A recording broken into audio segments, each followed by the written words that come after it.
driving me towards greater wealth. I'm a master of wealth accumulation.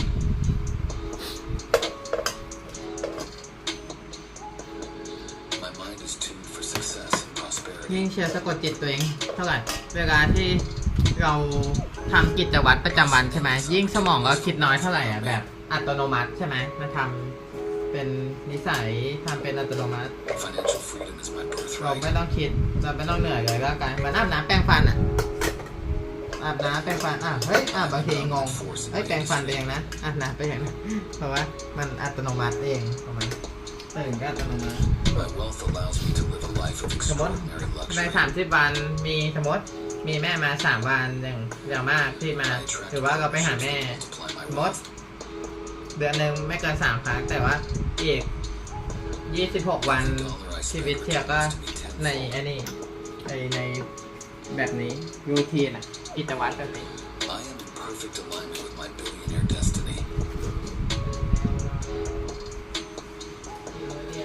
My wealth is built on integrity and excellence. ไม่กินเย็นไม่กินหลังเที่ยงไม่กินดึก I am always in the right place at the right time. เราไม่กินเหล้าสูบบุหรี่ไม่ใช้ยาเสพติดเราทำแต่ชีวิตให้ดีขึ้น I leverage วัน my นี้แหละ assets เป็น to วัน build ตัดสิน lasting ชีวิตเนี่ย wealth. จะต้องไอ้นี่ให้ได้ต้องเรียนรู้ไอ้นี่ให้ได้ I am unstoppable.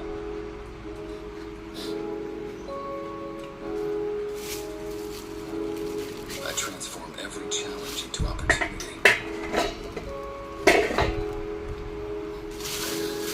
I am the definition of success and prosperity. เดี๋ยวกระดูกไอ้นั่นมันแยกถุง I'm grateful for my billionaire lifestyle. ถ้ากินหมดมื้อนึงก็มื้อนึงถ้า I'm ไม่หมดก็เอาไว้ destined 2 to มื้อ be a billionaire. เหมือนไดอันเขาไม่ได้อัดมื้อเดียวเขาก็เอา2 มื้อได้แต่ถ้ามื้อเดียวทำได้ก็โอเคแล้วแต่กลางวัน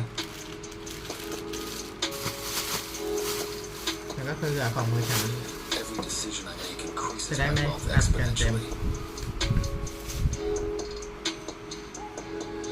I am deserving of billions, and I receive them now. My actions create constant prosperity.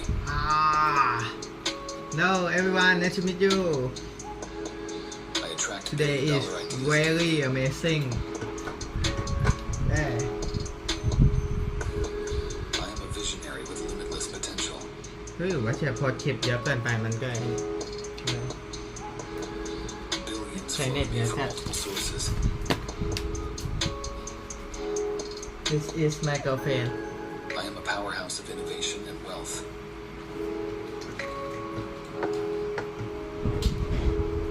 My mindset is tuned to attract financial abundance. ยัง Every day, I build more wealth and influence. I am unstoppable in my pursuit of billions. no I everyone want success and prosperity.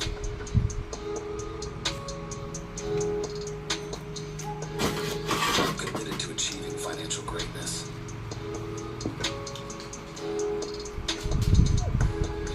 My wealth is a tool for positive change in the world. I manifest wealth and abundance effortlessly. I'm a magnet for money.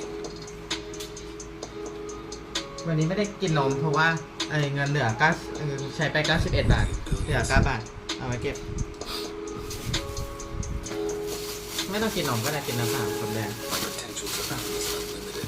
แต่เชียร์พยายามฝึกตัวเองใครจะคิดยังไงก็ช่างแต่ว่าเชียร์ฝึกตัวเองให้ใช้เงินไม่เกิน100 Impactful แล้วเชียร์ positive ก็ทำได้ change. เชียร์จะพูดแล้วก็ทำให้ได้ในสิ่งที่เชียร์ต้องการ I'm always expanding my financial empire. เพราะว่าเราจริงจังกับสิ่งที่เราทำ I'm financially จากความคิดออกเป็นความรู้สึกความรู้สึกออกเป็นคำพูดคำพูดออกเป็นการกระทำ action Wealth thought generation is my feeling mental state. speak and word and I create wealth and success out of Action. every opportunity. action into habit into reserve I am a beacon of success and prosperity.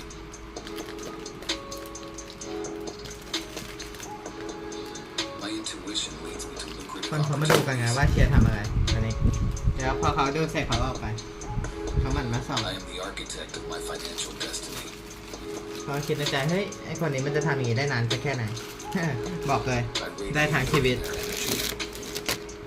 ต่อให้เชียร์เป็นมหาเศรษฐีหรืออะไรเชียร์ก็ตื่นขึ้นมานั่งสมาธิแล้วก็ออกกำลังกาย Every day my wealth multiplies. ถึงเวลานั้นต่อให้คนทางโลกไม่เข้าใจว่าเชียร์นั่งสมาธิไปทำไมหรือออกกำลังกายไปทำไม ก็ไม่เป็นไรเพราะว่ามันเป็นเราฝึกจิตของเราเราฝึกร่างกายของเรา My actions อีกอย่างเขาก็รวยด้วย me towards greater wealth.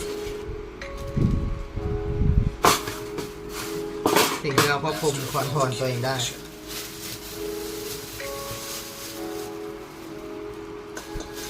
My mind is tuned for success and prosperity. I see endless opportunities for wealth around me.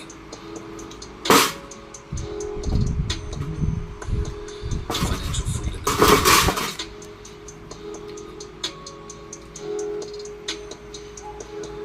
I am a dominant force in my industry. นิ่มนะมันเนี่ย My wealth allows me to live a life of extraordinary luxury. I attract partnerships that multiply my wealth.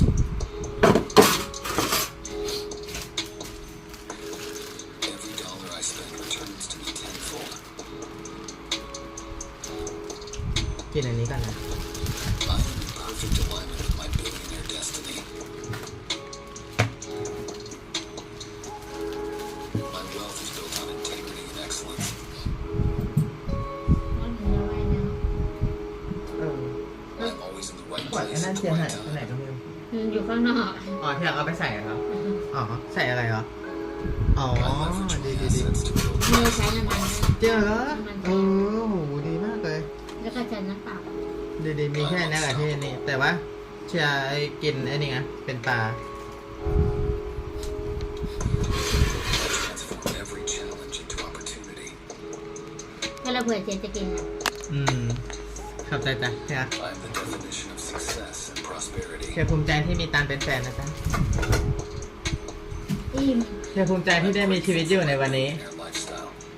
สวัสดีทุกคน Hello everyone 5 people nice to meet you I am destined to be a billionaire.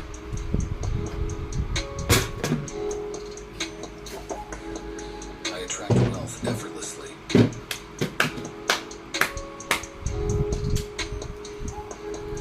Every decision I make increases my wealth exponentially. I am deserving of billions, and I receive them now. Today I plan my goal to learning programming and code about I told to myself in many years to learn website coding application game and AI and I will set my mission set my time set my plan my life to prioritizing to do this I am a powerhouse of innovation and wealth. this skill is very high skill that I want to learn My mindset is tuned to attract financial abundance. Every day, I build more wealth and influence.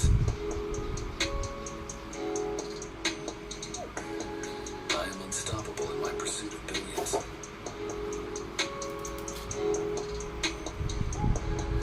I embody success and prosperity.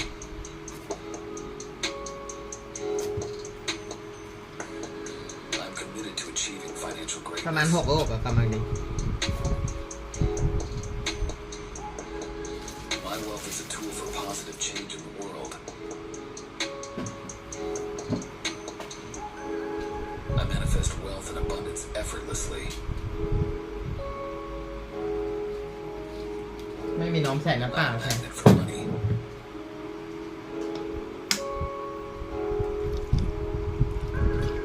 I am worthy of billions.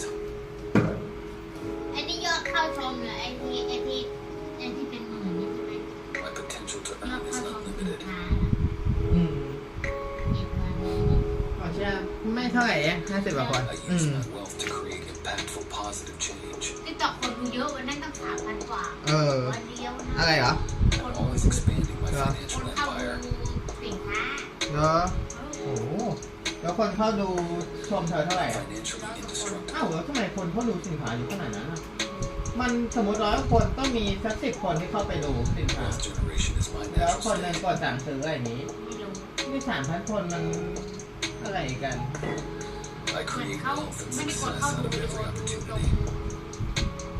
ไอสินค้าในหน้า อ๋อ ในหน้า I am ใน a beacon of success. เอาแล้วคนที่เข้ามาส่องเธอใน TikTok มัน 3,000 กว่าคนป่ะล่ะ ไม่ได้จ่าย My เอ intuition อ leads แค่ me แต่ยอดที่เข้าดู3,000 กว่าแล้ววันนั้น เออเขาแชร์เปล่านะ ไม่รู้ แชร์สินค้า I คน am อื่น the architect of my financial destiny. เมื่อวาน1,000 กว่า I radiate billionaire อ๋อ energy. หรือว่ามันหมายถึงไอ้นี่เธอ เชลแล้วไอ้ร้านค้านั้น ยอดคลิกของสินค้านั้น ในร้านค้านั้นวันนั้น เออ I'm equipped with all I need to become a billionaire. ไอ้สินค้าตัวนั้นน่ะ ที่คนคลิกอะเขารวมทั้งหมดเลยว่า คนเขาไปดูเท่าไหร่ ทางแอปอะเออ I'm a master of wealth accumulation. แต่เธอแท็กเข้าไป แล้วคนซื้อถ้าคนในช่องของเธอซื้อ เธอก็ได้อะไรเงี้ย My mind is tuned for success. ไม่งั้น and มัน prosperity. จะเป็นไปได้ไงที่ คนต้องเข้าดูเธอเป็น 3,000 อะไรอย่างนั้น แล้วยอดชมเท่าไหร่อะไรอย่างนี้ แต่ละรางวัลหนึ่งหลายที่นะ Financial Oh. freedom is my 10 คลิป birthright. 100 กว่าคนคูณ 7 มันก็หลายพันอยู่ I am a dominant force in my industry.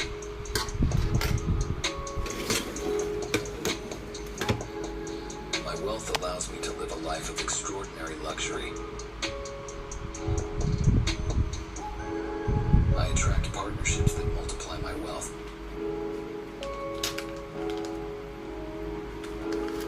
Every dollar I spend returns to me tenfold.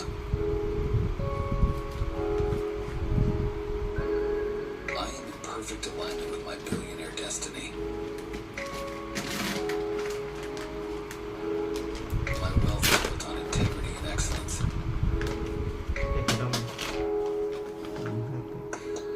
I am always in the right place at the right time.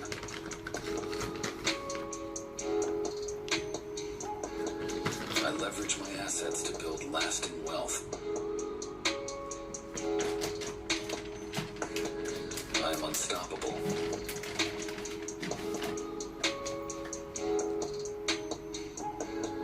I transform every challenge into opportunity. I am the definition of success and prosperity. I am grateful for my billionaire lifestyle.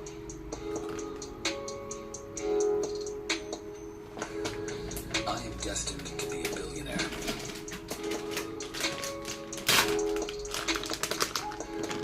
I attract wealth effortlessly.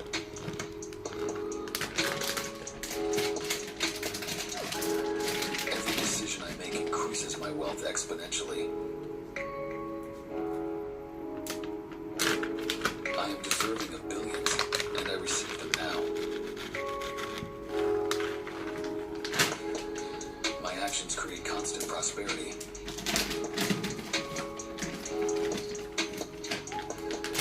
I attract billion-dollar ideas daily.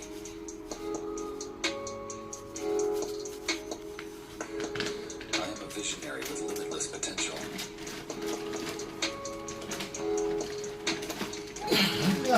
Billions flow to me from multiple sources.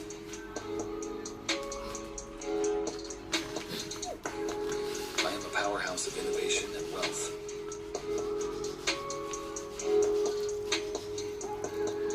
My mindset is tuned to attract financial abundance. Every day, I build more wealth and influence. I am unstoppable in my pursuit of billions. yeah I embody success and prosperity. no, three people, nice to meet you. I'm committed to achieving Today is financial very greatness. amazing and exciting. My wealth is a tool for positive change in the world. I manifest wealth and abundance effortlessly.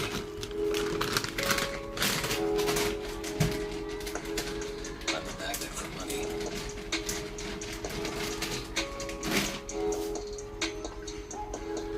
I am worthy of billions. Yo. My potential to earn is unlimited.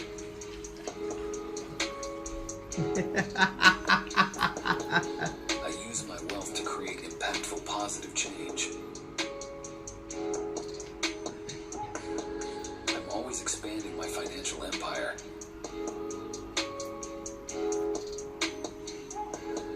I'm financially indestructible.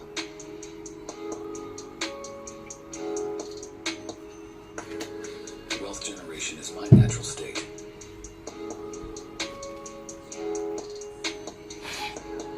I create wealth and success out of every opportunity. I am a beacon of success and prosperity.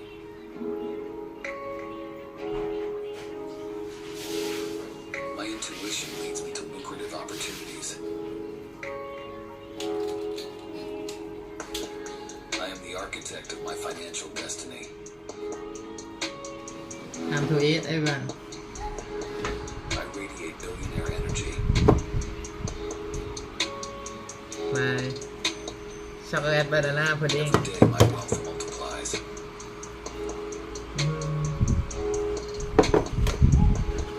I'm equipped with all I need to become a billionaire. Oh. My actions consistently drive me towards greater wealth.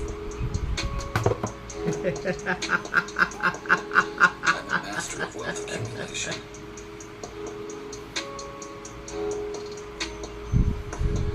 My mind is tuned for success and prosperity. I see endless opportunities for wealth around me.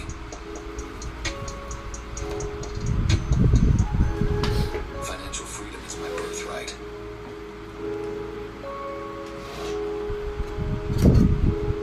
I am a dominant force in my industry.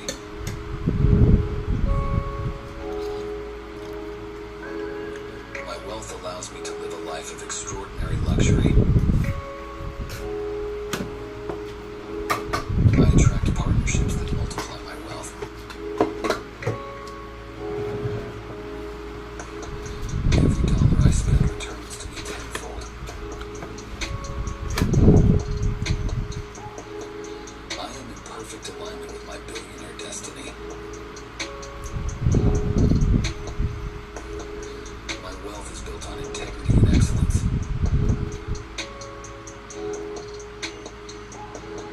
I am always in the right place at the right time.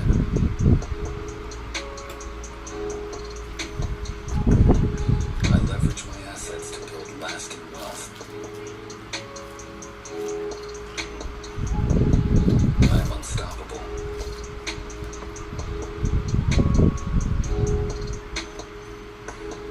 I transform every challenge into opportunity. I am the definition of success and prosperity. I am grateful for my billionaire lifestyle.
I embody success and prosperity.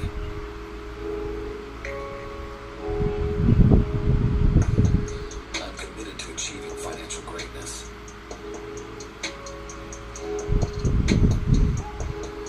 My wealth is a tool for positive change in the world.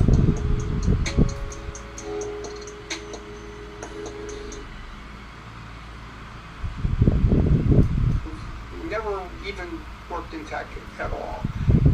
To be successful for the period of time that you were here, for say 50 years, especially once one is a diversified company, requires a lot of resilience.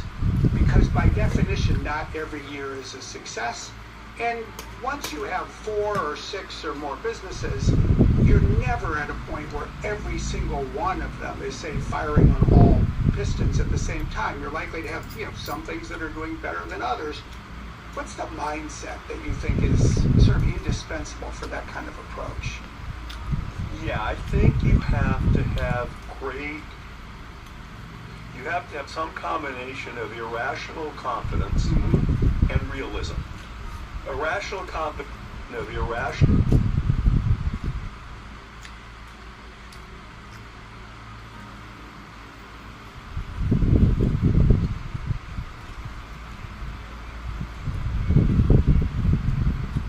Confidence and realism.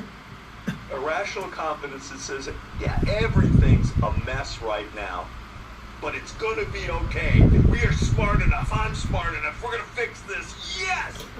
But if you're not realistic about where you are, your irrational confidence cannot carry you through. It's something I've seen in basketball. You have to have a level of irrational confidence to be great. Sometimes you can call it cocky, but it doesn't have to manifest itself that way. You have to have some irrational confidence. So, for example, that way you have to call it cocky, but it doesn't have to manifest itself that way. You have to have some irrational confidence. So, for example, we were nothing, as you know, in the enterprise business. Through talking to customers, me, many others, we developed a really clear view of the offering. It was product, the way they go together, it was service, it was support. It was pricing. It wasn't one thing. We had a model, and we had irrational confidence with the presence of IBM and Oracle and others. We were going to be the enterprise software company. And guess what? It may have taken us 15 years, so it takes us realism, it took irrational confidence, and it took a hell of a lot of persistence. Does that always work? I've learned it doesn't. It doesn't always, but it can work in many instances. Microsoft got a good search business today. I'm proud of what we did. But we had an irrational confidence that we were going to have over 50% share. And the irrational confidence can't come from we're just going to follow our model and it always works. Right. So we're Microsoft. We give this thing a little bit of Windows flair and a little bit of synergy with Windows, which is kind of where the company was coming from at the time. Obviously, the business still, Windows is an important piece, but things have rotated. But just saying our model succeeds with everything gets the realism part of it out of the equation. Irrational confidence and realism, I think, are sort of the distinguishing factors. Oh, and persistence. In roughly 11 years since you stepped down as CEO of Microsoft, you pursued this fascinating array of things. Owner of the Clippers, the basketball team, USA Facts, really sharing information with the public. The work that you and Connie, your wife, do when it comes to philanthropy. Are there parallels between business and basketball that you've found? Oh, yeah. More parallels than anybody would ever think of. Okay. Businesses want to be accountable. Basketball teams and players are far more accountable than any business I've ever known about or run. Why? Every 24 seconds, you're getting a report card. We either scored, we didn't score. The other team scored or didn't score. Every 24 seconds, you get a report card. Then the game's over. You either won or lost. It's not like even a business, hey, we're going to get it back next quarter. We got stuff in the labs to fix the situation. No, you can't pretend. You can't hide. Every movement estimate every player's made, every statistic about how fast they were running, what they were doing, how they played. You're not going to find a place of higher accountability. And I'm not bashing business, but I learned more about accountability, lessons that might have been useful for me actually when I was running Microsoft. I think both basketball players and companies have to get in the weight room. Now, what do I mean by that? You need to develop new skills. Weight room, gym. You have to be developing new skills before you know you need them necessarily. Look, I'm going to assert that Microsoft would have a whole lot of problems and a whole lot of things it does if we hadn't been investing in hardware through a variety of lenses. Go back to the old mouse, go through what we were doing with Xbox. But the core capabilities and people and talent, building that muscle, or done things like Xbox. I can't remember exactly, but I think the Silicon team, Silicon team that works on things that will be important for AI and Azure. I'm pretty sure those people started working on Xbox, I think, if I read correctly, because there was an ability to develop skills, to grow in a content. And I think that's another, you have to be constantly building new skills and reinventing yourself, even before you know what the ultimate application. Otherwise, you can't jump into new areas.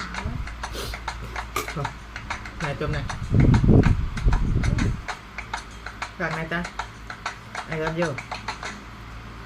One of the biggest decisions that you were involved in was actually playing that role of more member of the board, the existing CEO, on who your successor would be. Satya Nadella, an engineer who you had to say, can he do it all? Be the person who can run this diversified company.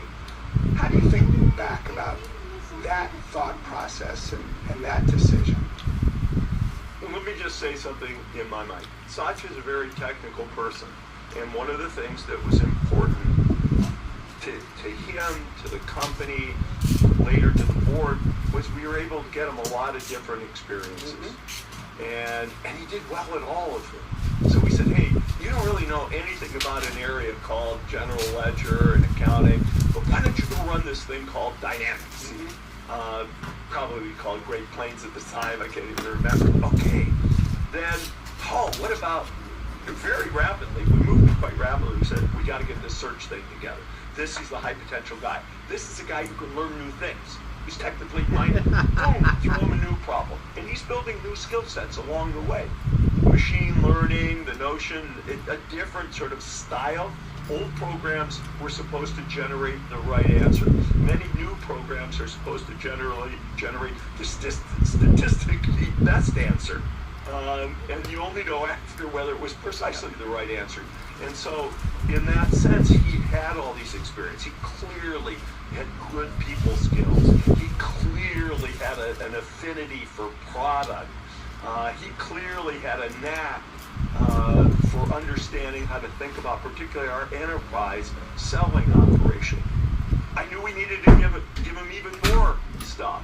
So we actually, me, Bill agreed, our senior leadership team, this is a guy we should be thinking about for the future of the company.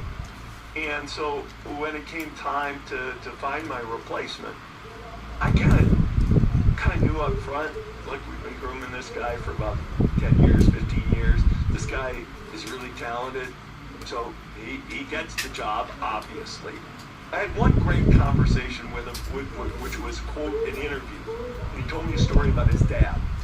And, his dad was a kind of a senior official in government who worked with people who became the prime ministers in these top jobs. And he told me the story. His dad told him, look, Satya, a lot of people come to the leadership positions in government and they're just not ready. But guess what? They learn what they don't know pretty well on the job. Interesting. Yeah. But the key there was he realized that. He could recognize. There was a combination, I guess I'll say, of the irrational confidence, which I can get there, partly backed by kind of his father's experience, as well as a lot of realism about where he was. He had huge skills in many areas of the business, more than anybody else. He knew not only software companies, but he knew more of the breadth of this place than anybody. He's done an incredible job with the company. He remained a Microsoft booster. I never know whether I'm supposed to say we or you or they. Talk about Microsoft, I lapse into we pretty easily, I will say. And, you know, if you look, we had a cloud business that we had, was, I'll call it nascent when I left. That thing didn't have to succeed. It didn't. It succeeded because Satya was able, with the team, of course, but to give it what I'll call the jet fuel that's propelled it. These companies have 3 CEOs. They're all right here. This is all. Satya is thoughtful. Satya is cool. And is absolutely the perfect choice as our new CEO.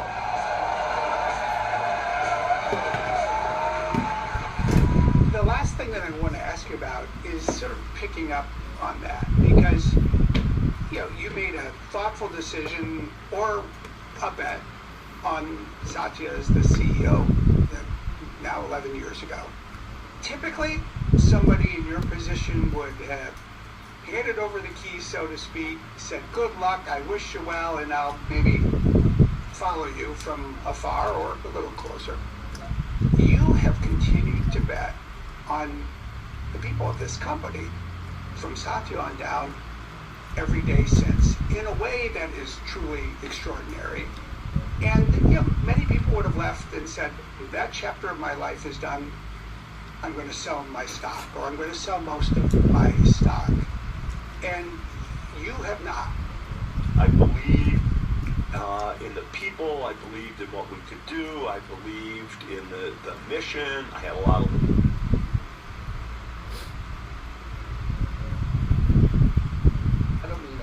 investor, I mean a customer. Just call a customer and go out there and sell something. When David started,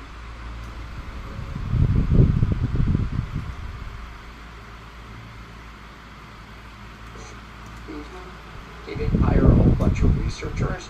He took a t-shirt, stood up in a street corner, sold it.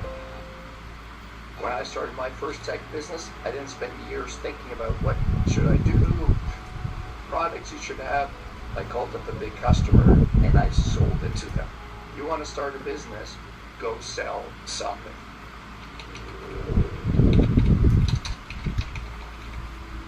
The other day somebody came up to me and they said, Robert, tell me about a business that I can start, make a lot of money, and not have to spend a lot of time with. You know what my advice was? Don't get into business. Even easy businesses that you think are going to be easy and not require a lot of hands-on, guess what? At the beginning, they're all going to suck your time, they're all going to suck your cash, and they're all really hard. Business is just hard. It takes many years to get to easy. Don't be fooled by trying to start something easy.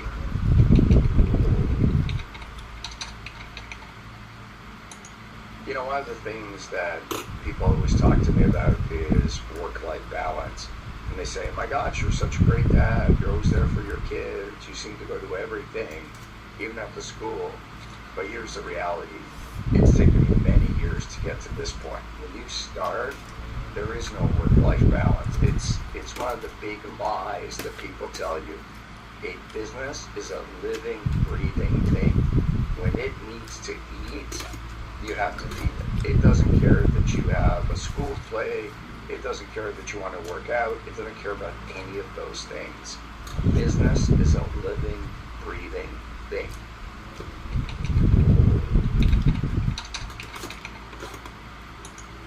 I've seen a lot of businesses start, and I've seen a lot of businesses fail.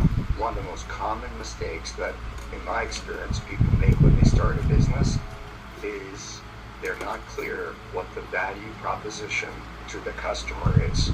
They look at it through their lens. So, let me give you a quick example. You heard the famous, sell me this pen. Do you know what the right answer to that is? It's not selling the pen. It's before I sell you the ahead. Tell me who I'm selling the business to. Value is not through your eyes. Value isn't through the eyes of the customer.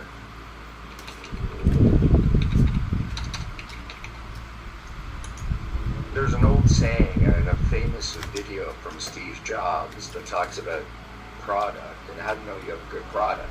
Steve Jobs said, people don't know they need a product until you tell them about it. Other people say you should create a product until you have an identified customer experience.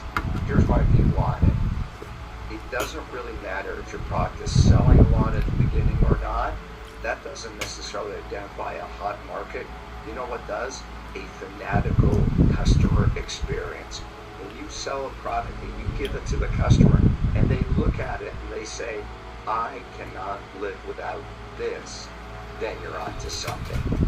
Look for the fanatical experience and engagement from your customers, not always the sales. I mean, of course, if you're not selling anything, you're going to go out of business.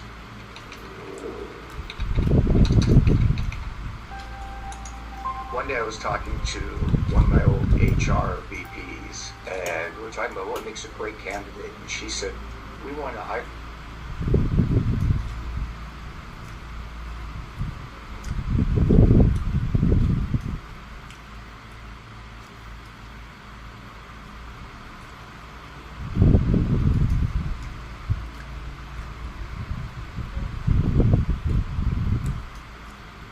somebody who's failed before because that makes them better today. And I was like, oh my God, that is such bullshit.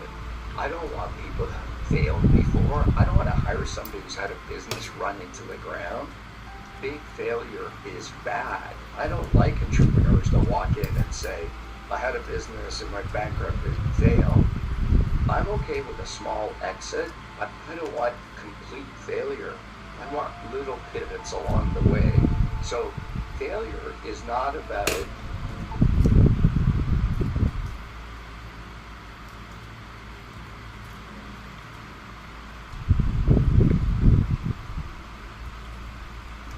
big failure. Failure is little things and constant adaptation.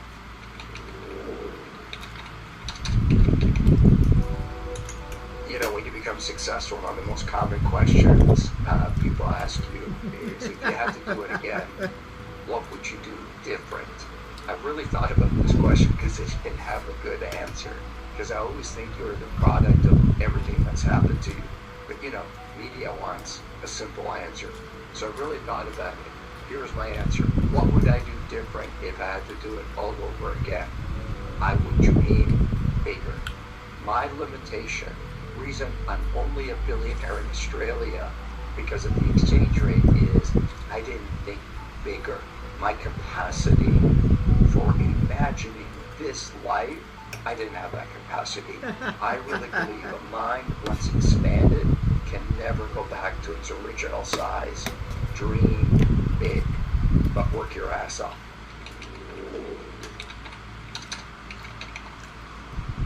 The other day I was doing a speech and somebody came up to me and said, oh my gosh, I wish I was successful. My life would be so much easier.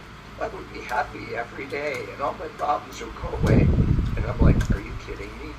People have this misconception of success that it's finite, that there's this magic door you walk through and it says success on the door. And once you walk through that door, it's all unicorns and puppy dogs and lollipops. Guess what? The problems just get bigger. And let me tell you this, if you're not happy today with nothing, striving, working hard, you're not going to be happy with lots of money either. Happiness is not a result of a finite goal. Happiness is just who you are. Great wealth amplifies exactly who you are right now.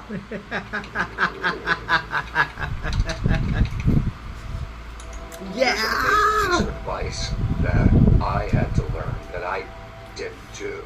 Today is very it's about amazing. productivity and how to scale your business. I used to think that I was really good at managing time and knowing all the important things I have to do every day. But guess what? Here's a simple trick somebody gave me. they said to me, "You're too busy. You have too much going on." And this is a hack that they gave me. They said, every morning, wake up, take a piece of paper, and write down 3 things. Not 5, not 10, not 20. Write down 3 things you have to accomplish today. No matter what. Today, not tomorrow. Do not go to sleep until these 3 things are done. So what I used to do is wake up every day, forget all the noise and distraction, and write down those 3 things. Not necessarily tackle them, but my day did not end till those 3 things are done. Constant forward momentum.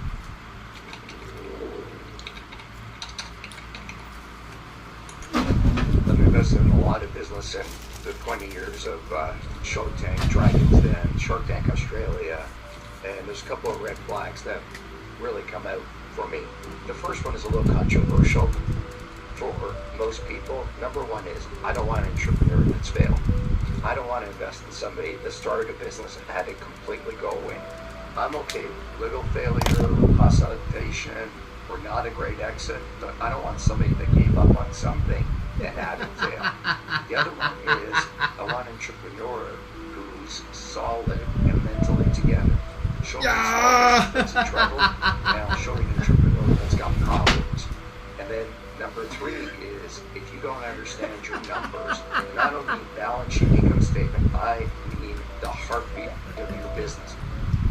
Every business has 2 or 3 key stats that you need to know every day. If I wake up at 2 in the morning, you got to know that stat. In my business, it was cash flow. But in your business, it may be completely different.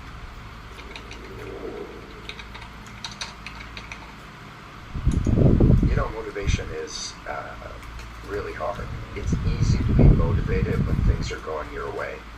I always say, if you can be motivated when you're having a crappy day and it's raining and your dog bit you and your friends hate you and your spouse doesn't like you on that day and your kids are yelling at you, when nothing's going right and you feel like failure in every part of your body, if you can get up on those days and do the things that need to be done, that's motivation.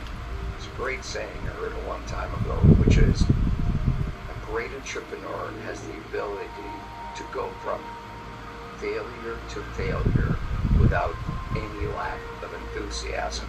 That's motivation.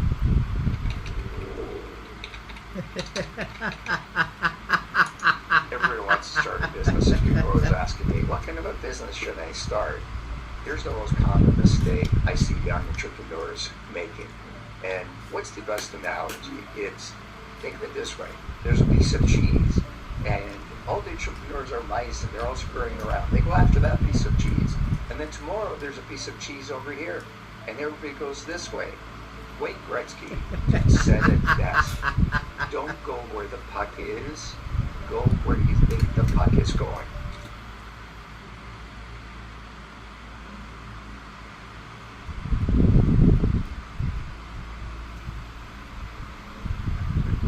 Don't get into a business that everybody else is getting into. Get into a business that's going to be the next wave. AI. AI is still super hot. Get into that. You gotta know where the puck is going to go.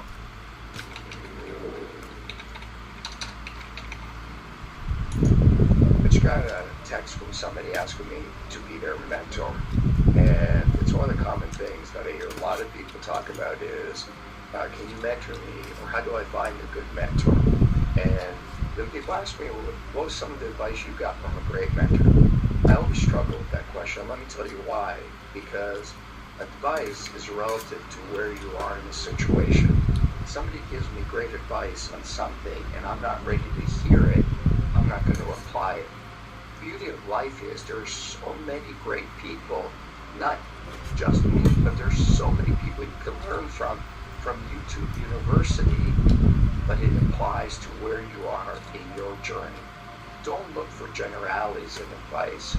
Look for people that can mentor you on a specific problem that you're having now. There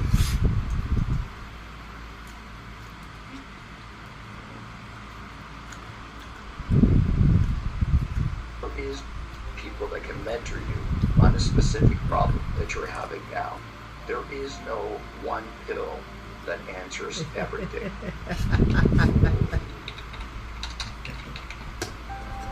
What's really interesting about business is how dynamic it is and how much it changes and how much it ebbs and flows. One of the biggest impacts that I'm seeing in business that I really believe in is customization. People don't want to buy or get something that everybody else can get. And with the internet, and especially with AI, you can recreate and duplicate and scale almost anything. I think what's going to happen is if you can create a product or you can create an experience that feels highly personal to me and customized, I think that's always going to stand out.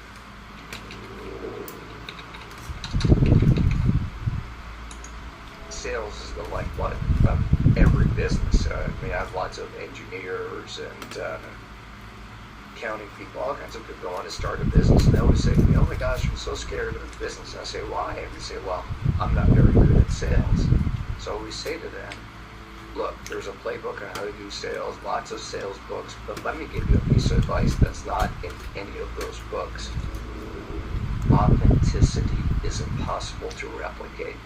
So I had a guy that worked for me years ago, and he was impossible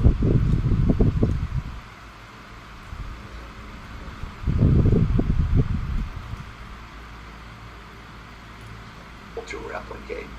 So I had a guy that worked for me years ago, and he was awful in sales. Today he's one of the best sales guys in the world. And the reason he was awful in sales is he wasn't very confident. He didn't know how to talk to people, and he was brand new at it. So I sat down with him. He knew all the basics. So we're going out on a sales call. Here's what I said to him. When we go on this call, when the meeting starts, tell the customer you are so nervous this is your very first sales call. We go there, he does that, and guess what? The customer wants to help him. People are nicer than you think, and they want to help you, especially when you're young and you're starting out. But here's the problem. He kept doing this for the next 100 sales calls, and eventually it wasn't authentic. But when you're starting out and you're an engineer or an accountant, just tell people, I've never done sales. Here's why I believe in the product. People want to help you.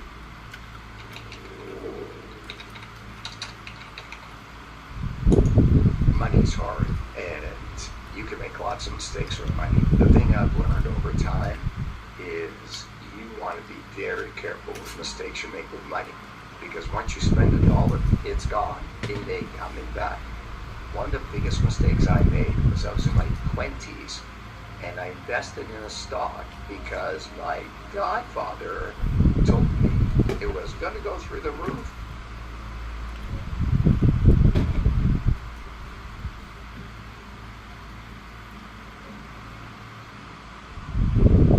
So we're going to make a ton of money on it. I knew nothing about the stock market. I knew nothing about the stock. I didn't know what the company did. You know what I saw? I didn't see a stock. I saw easy money. So I took $2,500. I don't think I even had $2,500. I put half of it on a credit card. And guess what happened to the stock? The company went away. The stock went from $2,500 to, I think, $200. And because I bought it on margin, I had to borrow money from my parents. So embarrassing to pay it off. Biggest mistake I've made that you should make: don't chase easy money, because there's no such thing.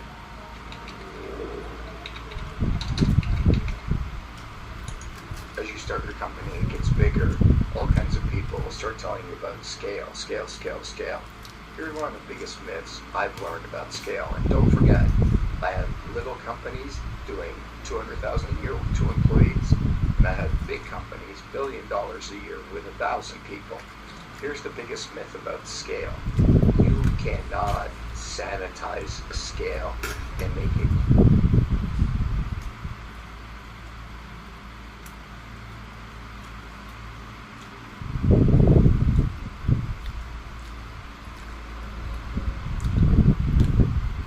clean and repetitive and productive every single day.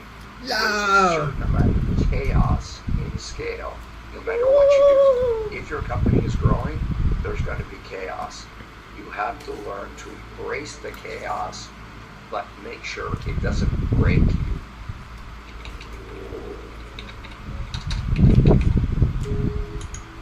I think it was season 4 of Shark Tank in the US. This couple came out and they were pitching to us, and I think they said something, I didn't really understand the question, and they said to me, hey, you're not listening to what we're saying. And I think I was having a bad day, and I probably was hangry, didn't eat breakfast, and I said to them, hang on a second. It is not my responsibility to listen to you. It's your responsibility to be heard. The biggest investment I've ever made in myself and that you can make in yourself is learning how to communicate. If you can't communicate clearly, no one's going to listen to you. It doesn't matter if you have the best idea or the best product, but if you can't communicate with people and get them to understand it, you're never going to be successful.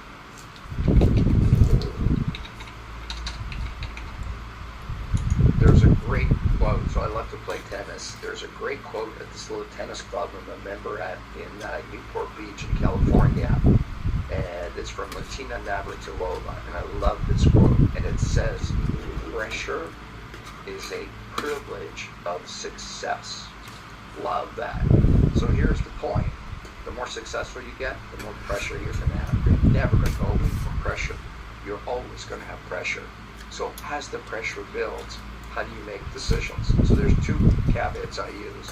In general, my knee-jerk reaction is usually the right one. Number 2, never make a decision that will kill your business. Big risks like that, I'm very, very wary of. So number 1, your gut feel is probably the right feel. And number 2, don't make big decisions that could kill your business.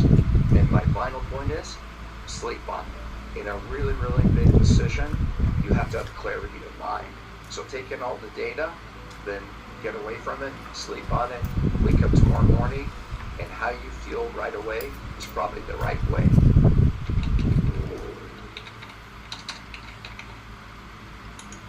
Leadership is really hard. I think I was and am a good leader. I was probably not a great manager, but I think I was a pretty good leader. And in general, I think people want to be led, not managed.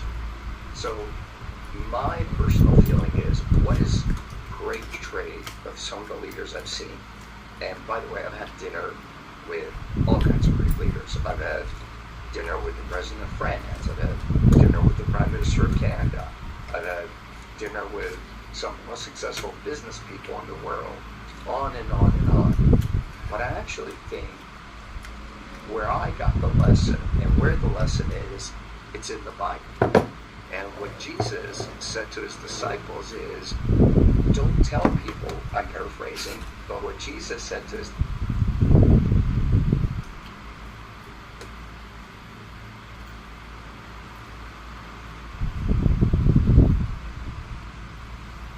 disciples is, don't tell people what to do, teach ye with parables.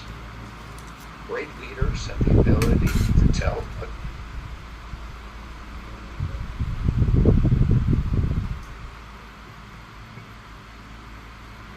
great story. And a great story engages the audience and engages people. Lead others with a great story. I hope you enjoyed that. If you have any questions, please let me know. Don't forget to subscribe.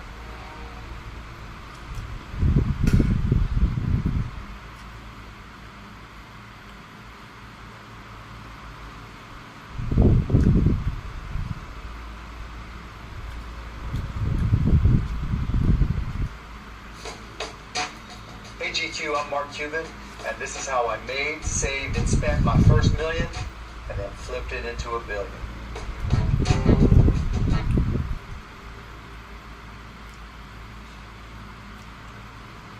Hey GQ, I'm Libby Dunn, And I'm Paul Skeens. and this is the country. Here we go. Strap in. This is the GQ couples quiz together. Together, yes. Oh, wait, we don't say together. No, we say it together, we don't say it together. Hey GQ, I'm Libby Dunn, And I'm Polsky. and this is the GQ couples quiz. Me. Obviously, the right answer is me. Oh, yeah. She's gonna win. Let's them wrestle. We could real wrestle. 1, 2, 3, 4. I declare a thumb war go. Are you wearing lotion? It's so slippery. Okay. Looks like I'm going first. What? What is my favorite gymnastics move? A flap. Well, yes, but like more specific. Hey GQ, I'm Mark Cuban, and this is how I made, saved, and spent my first.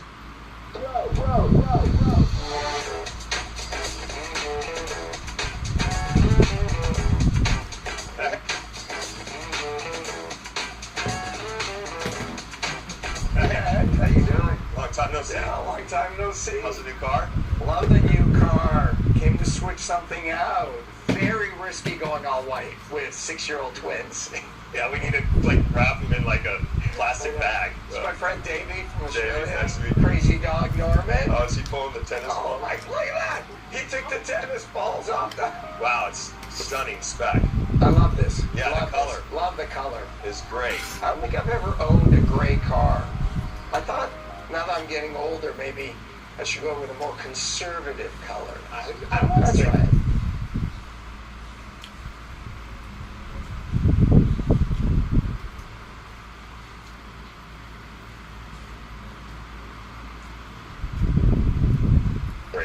But it's good. Everything here is part of the collection. Yeah, it's ready to This go. is awesome. It goes from Millions down to like 50 grand. Yeah. This is not a kit car. This is an actual car. Gino Agnelli was the chairman and owner of Fiat. He had a Cinquecento, it was a hardtop normal Fiat that he kept in Italy, and he bought a place in the Caribbean. And he wanted like a car to drive around the Caribbean. So that was it. How much does it cost to make it electric? More than the car was Yeah, worth. that's what I was thinking. We don't want to talk about that. It's not just a quick Who's question. so topic? Who's the new guy? Yeah, they literally just chopped the car off, Yeah. an existing car, and put the top on. I love this car. Here's the embarrassing thing. I've never seen this car. I've never seen the white car at the end, so I've never seen this car. This is stunningly beautiful. 4-year restoration, 1966 Jag XKE. Enzo Ferrari said it's the most beautiful car ever made, and it's not even a Ferrari. I mean, it is just so beautiful. Every year they made it a little more powerful. So the original engine wasn't a 4.2 liter, and then the original ones didn't have the covered headlights. And so this is the rarest version of this car with the covered headlights and the 4.2 liter. It's the most powerful engine. Look at this engine. Oh my God. It's so beautiful. Look at the weight of the car. Wow. Yeah, and the interiors. We're sat in this car. Oh, It's a little tight for me. It might be a little tight for you. well, it's perfect for me, Yeah, well, Scott. it's your car, so. Oh. I love how it says cigar here.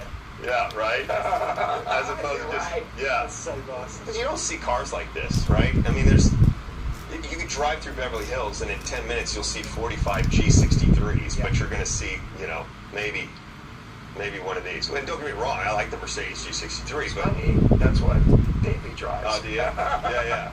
That's alright, that's alright. There's not that many in South Australia. Just No, like that's the true. True. That's what my wife But drives. honestly, it's crazy in LA, like a Range Rover Sport is mid-range. In this video, we'll explore what really happens behind the scenes of US Shark Tank, from the pitches to off-camera moments. I'll do that deal. Then we'll dive into Jay Leno's legendary garage. I rest my case.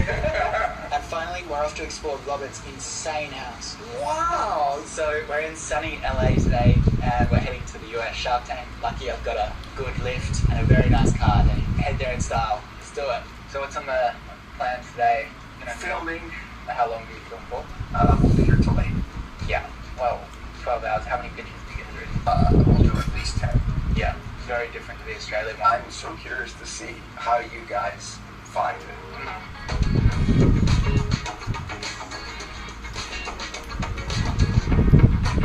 What what's your main tip for someone that's like going to start a new cybersecurity startup? I met a guy the other day who's integrating AI. He's onboarded a fair few clients, but like, is there still room in the space considering it's such a boring industry? The great thing about cyber is that it goes in cycles of about 3 years, and every 3 years it eats its own young, and so there's constant room and improvement, and what's hot today will change in 3 years. You know why? Because hackers are moving at a pace faster than the industry, and being big means nothing in cyber. One of the most interesting things about the US Shark Tank is just like the quality of entrepreneurs and businesses that come through, and they can get like $1 million bump in sales just from going on the show, so it makes sense. But from like an ad perspective, a 30-second slot's like $300,000 or something like that on Shark Tank. So if you extrapolate that out for actually pitching, it's crazy value.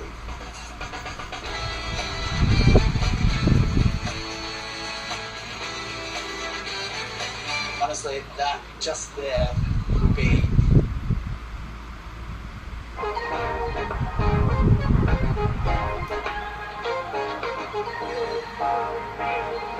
Hey everyone, here we are with my buddy Josh Altman, the best real estate guy in All of California, and we're going to tour this amazing house, which is how much? $44.5 million here in the Hollywood Hills. And since I heard he owned 10 homes, he's going to try to sell it to David.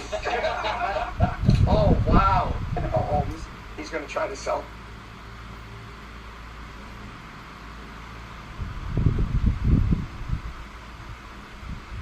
it to David. Oh, wow. Look at...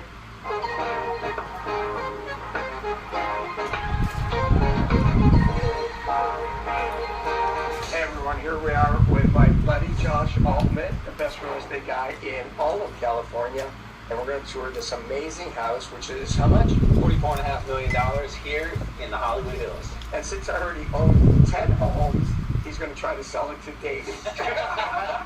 Oh, wow. Look at this. Yeah, so this is really cool. That is so cool. So this is a fireplace. The builder, Nobel, they wanted to have a little moment before you even walk in. Genius. Yeah. So this originally wasn't here. After he built it, he said, you know what? We got to have that moment, and broke it open. What a great idea. So smart. Yeah. Who does this art? I mean, right? I have to get the name. I will text you. Because I know next time I walk into Robert's house. Oh, you know I'm going to have this. I knew it. I knew he was going to love He's that. going to try to buy this one. Isn't that cool? That is So this artist usually does stuff that's 2-3 stories high in front of buildings. Is it in the water? Yeah. David, check that out. Look at it from the side. That was a custom Look at it piece. from the side. Oh, me too. Oh, wow. That would have taken. You guys, keep your cameras out, because there's so much stuff in here you're going to want in one of your houses. It's amazing. All right, so front entrance, Yeah, so great front entrance. bar.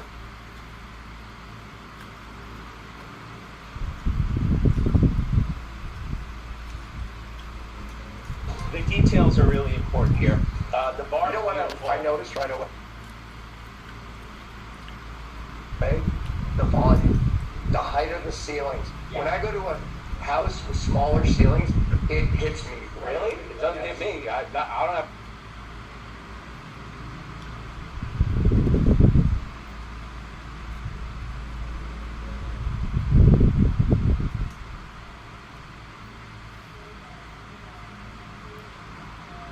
Problem with height.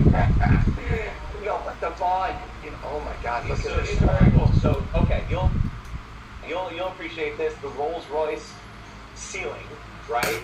Oh, It's got the starry sky, Wow. and then all of these lights can move. This is the new way that people are putting lights in their house. It's magnets. You don't like those 2 lights there?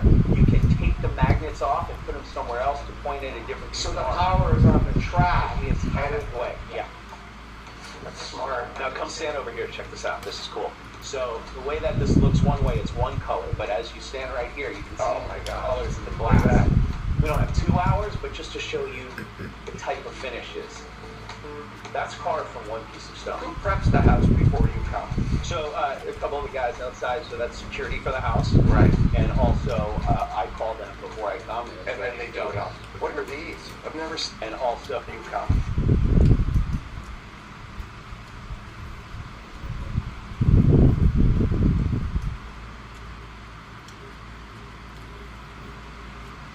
So a couple of the guys outside, so that's security for the house. Right. And also, I call them before I come. And then they do it all. What are these? I've never seen these before. Oh yeah, that's the latest and greatest. Can I? Yeah, of course.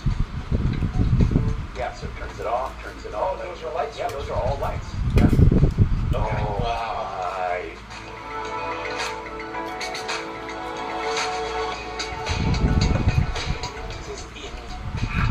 So if you were interested in this house, Robert, I would leave you How here. much are you not to you wouldn't buy Well, it? they get such a do not. Oh my God. Am I being an easy? Oh my Sure God. that once the client sits down. This is that moment where I go, It's your conscience. Look at how good you feel. This is amazing. See, right now I'm picturing me in this house. it's ready for you, Robert. This view is insane. Right? This is where Is I it really a pool? Oh, it's a real pool. It's not just a water feature here. No. That's a cool shot. Get that shot of Robert standing right there with the entire city behind him. Boom! Boom!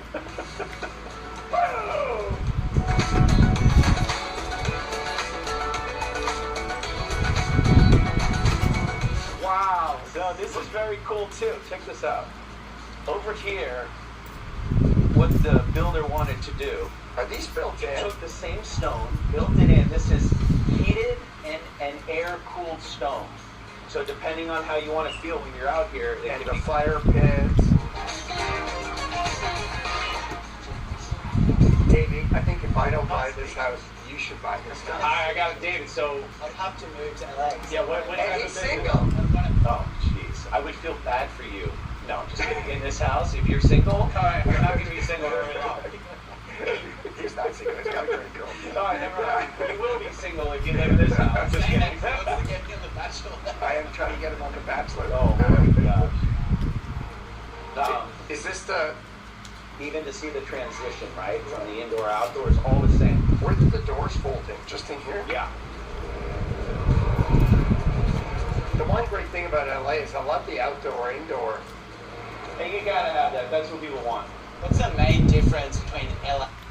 Elon was upset that this engineer working on the deal, didn't know the technology well, and he fired him. So I went in there the next morning. He kind of grilled me on, like, do you know the subject matter? And I was like, yeah, this is how it works. And he was like, great, you're hired. He works in mysterious ways, that guy. Zip2 was a cool company. Elon and I sat across from each other. It was like a lab environment. They were still inventing the product as they were running it. Meeting for the first time. He gave me a demo of what he had done, which was online yellow pages with maps and directions. And he turns to me and he goes, "It's cool, Mom." And I go, "Yeah, it's really cool." I'm staring at him. He's staring at me. And I'm thinking, is this like a trick, interview where they're trying to see, like, can I come up with something? He kind of assesses people, and I've noticed he tends to stare at them, and can be very intimidating. The first time I met Elon,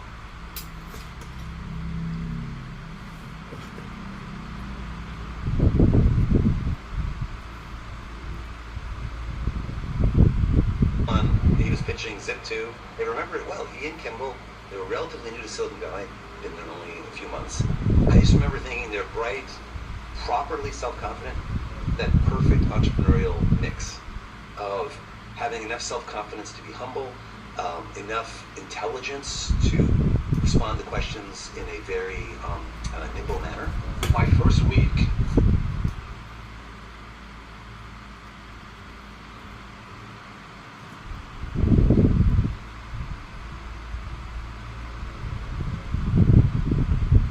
I would say from the age of 3, I thought he was a genius.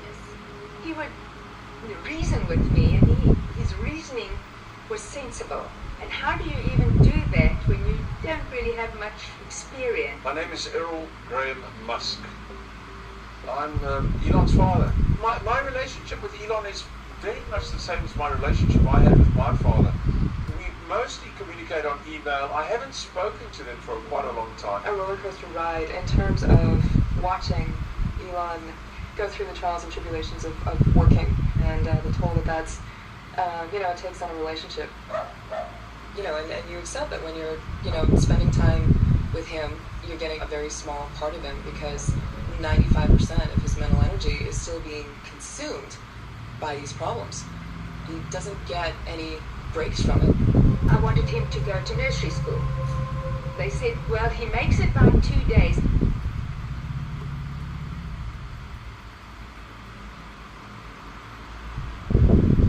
But you really should keep him back a year. I would say from the age of 3, I thought he was a genius. He would reason with me, and his reasoning was sensible. And how do you even do that when you don't really have much experience? My name is Errol Graham Musk. I'm Elon's father. My relationship with Elon is very much the same as my relationship I had with my father. We mostly communicate on email. I haven't spoken to them for quite a long time. A roller coaster ride in terms of watching Elon go through the trials and tribulations of working, and the toll that's, takes on a relationship. And watching Elon go through the trials and tribulations of working, and the toll that's, takes on a relationship.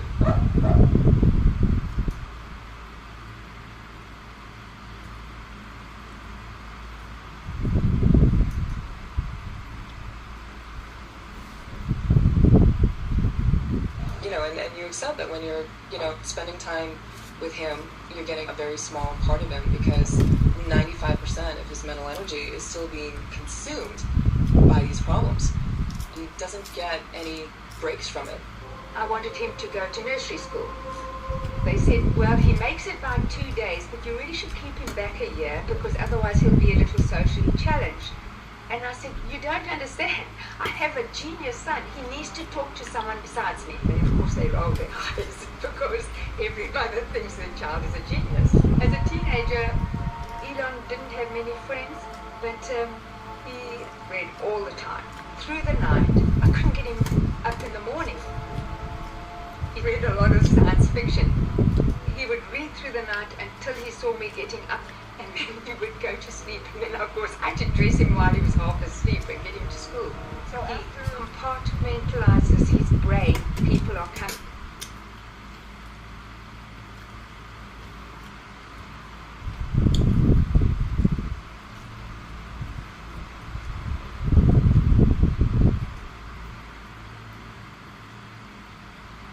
In and talking to him, and every hour they tell him what's happening.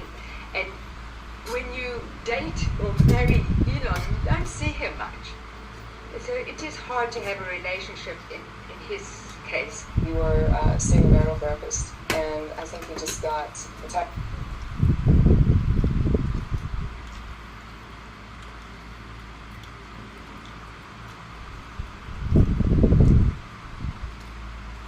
The stress and the uncertainty of it, and the next day, so I went into my therapist's office, and he had left a message for her to tell me that he was filing for divorce. So that was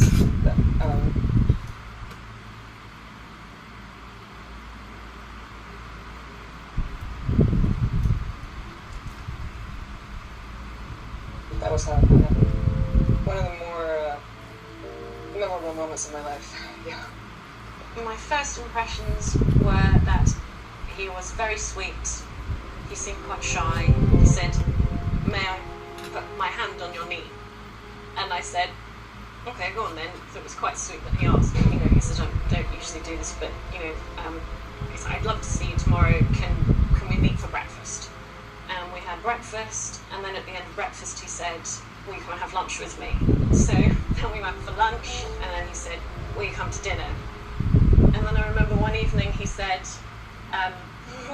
would you like to come back to my hotel room so we can look at rocket video? And I thought, I was like, okay, yeah, I'll come back. And we did get into his hotel room, and he did just show me rocket videos. I mean, I was very young when I met Elon. I was 22, so I hadn't really, that was it, school, and a bit of acting. And then I fell pregnant on honeymoon. Then the abuse started right away. They were beating me up if I didn't do as I was told. I came back from honeymoon bruised and pregnant. And then I didn't want my family to know. So then you just put up with that because you have no choice. While he was a little boy, he grew up in a very violent home. Like, for example, when I always had to drive the car and he would be punching me and Elon would be between the seats hitting his father to stop him punching me. When he would be at home and punching me, Kimball and Tosca would be crying in the corner because they were really babies. Elon was 5, Kimball 4, Tosca 3. Elon would be hitting his dad at the back of his legs. And then when he was 8, we left. My father has serious issues. Okay, well, so you didn't have a happy childhood. It was very violent. Elon said he wanted to go and live with his father, and that made me very sad because I didn't see why he would wanted to do that. His father had the Encyclopedia Britannica. I couldn't afford books. I mean, he'd read everything in the library in Durban, so he had the opportunity to actually read the whole encyclopedias. I could call him any time and ask him any subject, anything in the world. I do know that you were bullied at school and had to... I was almost beaten to death. Anything in the world. I do know that you were bullied at school and had to... I was almost beaten to death. Call that bully. He was shy and awkward at school. Elon didn't have many friends. I remember thinking, wow, what an incredible man. Never met anyone like him. And I was just thinking about him, and so I emailed him and said, okay, well, I've got some time after this shoot, so I'm going to book a flight to LA, and I've never been to LA, I'll book myself a holiday, and it'd be lovely to see you. And he wanted to sort of, fly me over and sort it all out, and I was like, no, it's fine, I'll take care of it. And then he said, I don't want you to go home or to marry you. And he apologized. He said, I'm sorry, I don't have the ring. Care of it. Fly me over and sort it all out. So I emailed him and said, okay, well, I've got some time after this shoot, so I'm going to book a flight to LA, and I've never been to LA, I'll book myself a holiday, and it'd be lovely to see you. And he wanted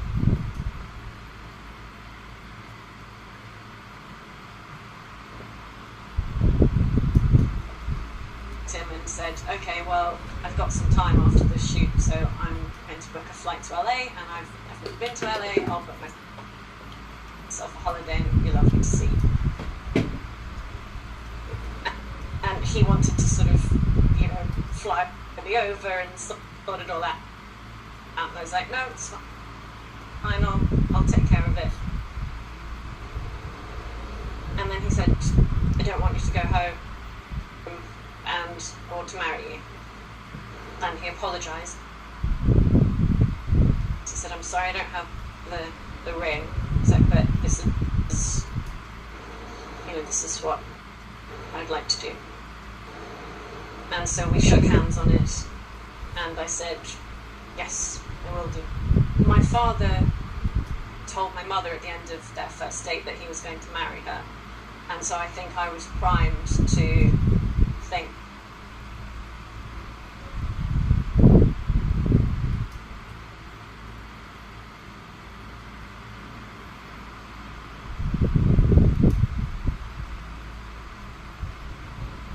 that after 10 days, I thought, yeah, that's how it happens, that's what love is. And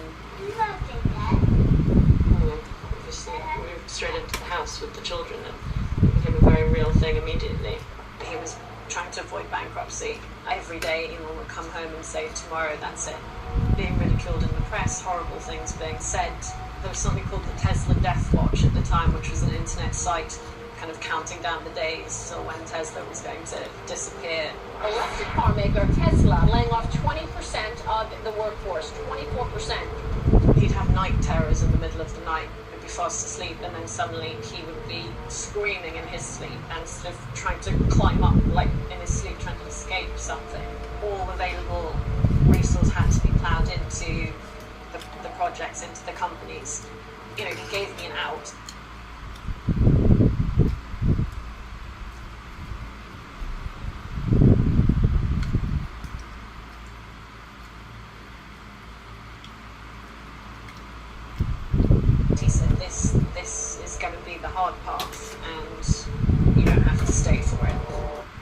absolutely awful. He plowed his money into Tesla and SpaceX.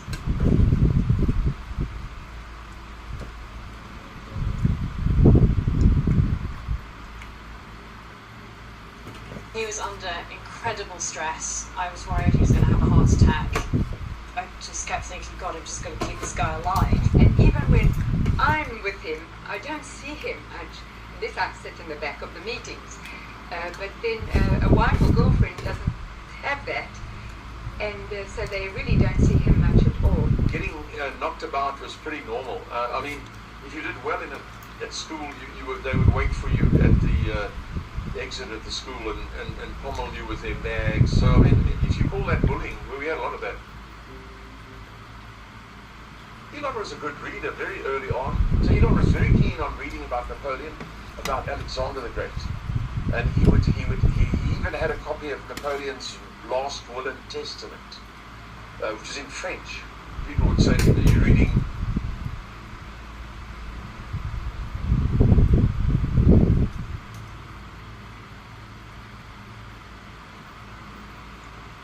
Are you reading that big book, little boy? Some idiot would say to him.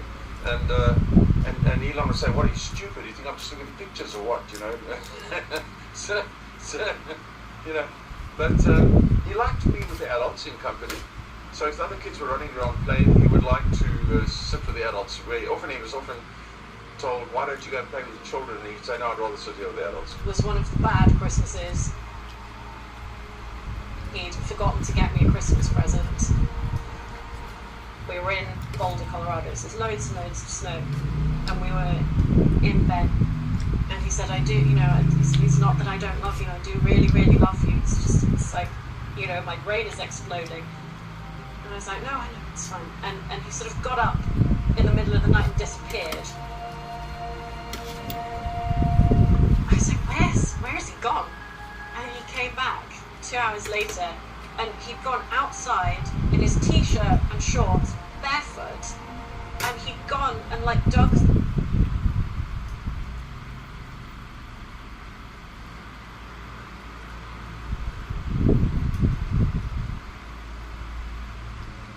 through the snow and picked flowers. Like he walked all over Boulder and like came back with a little bouquet of picked flowers. He was like,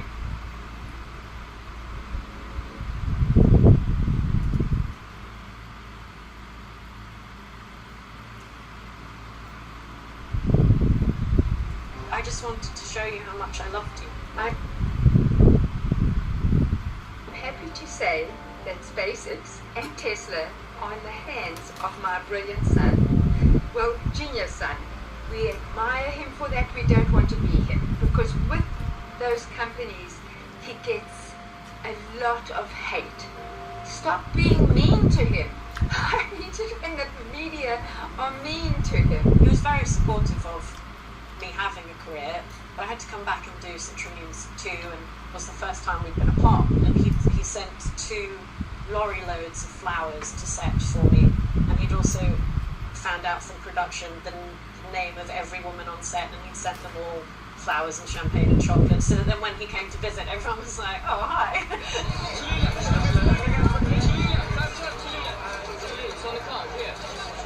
I remember at the premiere, he came along and he was holding my umbrella for me while I was doing some signings. No one knew who Elon was.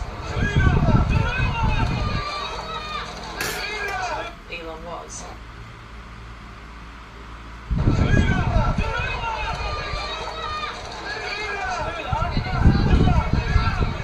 He was very sweet and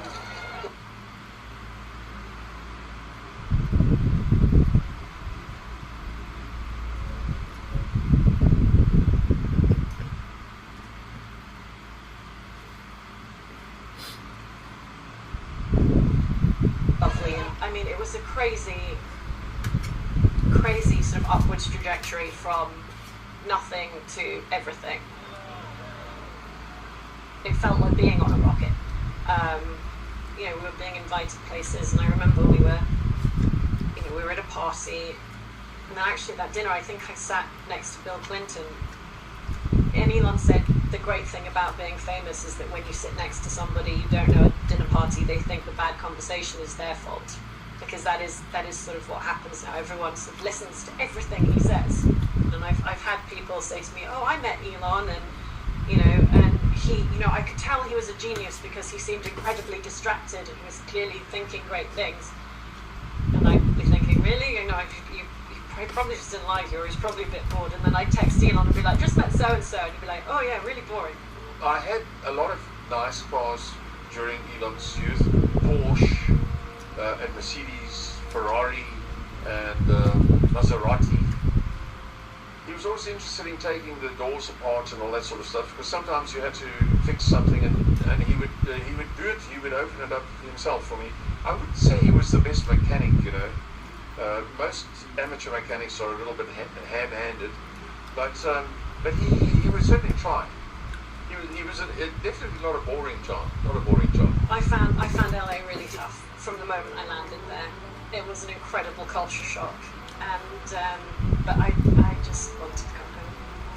Yeah, and I kept trying to come home, but then also I do really love Elon as well, and so it took quite a few years of us figuring that out. But I mean, I think he could kind of see the way the world was going in a way I just did not understand, and I love having that perspective, and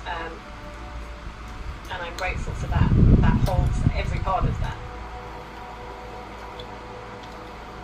I hope he gets humanity to Mars, because I think that is his reason for being more than any other. Once we sort of get our mind on something, we tend to not stop. Not so much you can't sleep, but you wake up, you go to bed with it in your head, you wake up with it in your head. You focus on it entirely, continually, to the point that you might forget to eat, and not ever, you can't get the person to say, "Look, quit now, stop this." It's a kind of passion or something that possesses you to just keep on trying. He has a kind of innocence to him. What I mean by that is that he feels with incredible purity the emotion that he is feeling at the time, whatever that emotion is. He feels things very, very deeply. So I've heard it said that he's cold and emotionless, and that could not be further from the truth.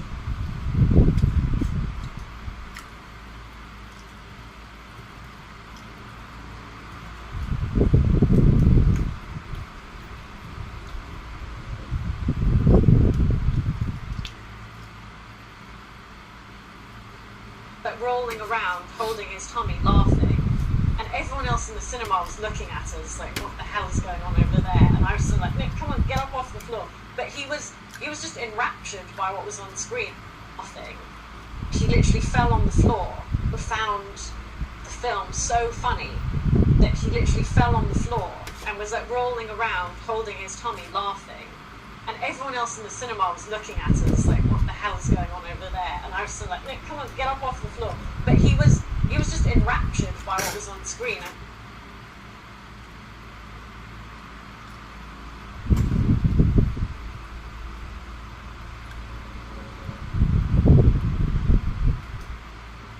He was feeling it, and he feels things. If he feels anger, it's there.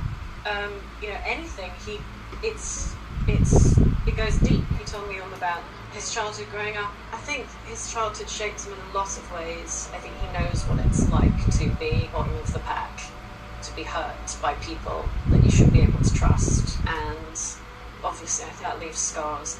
And I've also learned, and I think a lot of people have learned, if he says it's like, if he can do it, he's probably, don't discount Elon. Don't say no to Elon. He's, you're going to lose. You're going to lose.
dream, and I get everything that I damn well please. I don't give a damn if you all listen to me, start running. I'm the only one that really want it. I'm the only one that's really on it. I'm just being honest. I'm just doing everything I promise, cause I want it bad enough that I'ma make it as an artist. And I know I'm not the smartest, and I know I'm not the largest, but I promise you that I'ma be the one that worked the hardest, cause I promise you that I'm just getting started. And I promise you that my skills are getting sharper, so I'ma get started. Can't be guarded, nah, I don't wanna get retarded. Get the party started, yeah, get the party started. Yeah, so let me get up on it, yeah. Bitch, you got me fucked up. I don't know what's up. Pour that shit in my cup. We down to turn up. Crank this shit up so loud. Sounds like we're sold out. In front of the whole crowd. We should control now. I'll take this shit too personally. Everybody gotta take a version of me. Everybody gotta be learning from me. Everybody gotta be working with me. I feel like there's uncertainty and urgency. No matter what you wanna be, but honestly, you cheat your minds constantly. So stop and breathe. Whatever you want to be.